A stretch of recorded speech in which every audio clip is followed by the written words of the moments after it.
bishan oo kale waxay ahaan jirtay waqtigii hordhaca u ahaa dad tiro badan inay ka soo xagaabaxaan dalka Djibouti isla markaasina gaadiidkan ka rakaabsada una kala goosho Djibouti Soomaaliland ay buuxin jireen balse maanta gawaaridaas waxay tuban yihiin oo yaalaan barxadda bartamaha Boorama shaqo la'aanta ku habsatay maaha mid ka dhalatay meerta dhaqaalaha balse waxa ay tahay mid ay ku cabireen inay sabab u tahay hanaanka iyo habdhaqanka shaqaalaha customka maaliyadda iyo migrationka ee xuduudda Djibouti Soomaaliland u dhaxaysa ee magaalada Looyacado waxaan lagu haystaa dib aad u weyn baan lagu haystaa dibtaasoo ah 12 habeen maalkaas saddexda soo joogsatay 12 habeen ayaad ka imanaysa oo dadkii la laynaya oo la garaacaya oo la baaranaya baasaboorada dumarka dhixirkooga laga soo saaraya waxaan u malaynayaa dawladdu xagga bariga mooyaan xaggan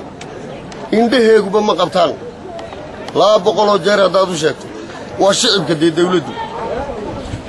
shicibka in la dhiba ma hadee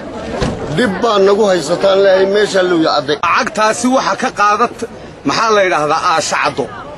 booliskuna lacag bay ka qaadaan dadka maxaa la yiraahdaa immigrationkuna lacag bay ka qaadaan maaliyadiina dadkii madaxoogi bay dib u cashuura saadana oo aashacaday u joogtaa iyaduna waxa weey diroolkii ugu dambeysay dirool baa laga soo tuuray raarka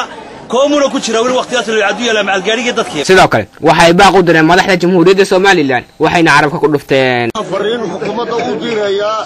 inay meesha wax ka qabato Looyacado oo dad hagaagsan oo maamul loo geeyo kastaba ha ahaatee ma aha markii ugu horeysay cabasho noocan oo kale ah ka soo yeedho gaadiidleyda oo ku wajahan xuduudda Looyacado balse waxa ay dad tiro badan liqilaayihiin waxa ay tahay waxay madaxdu dhagaa uga fureysteen hadalka shacabka isla markaasina wax uga qaban laayeen cabashadooda wariyaab Cabdicasiis Asad Muuse Cabdicasiis Ilkaase shabakada caalamiga xeega news.com magaalada Boorama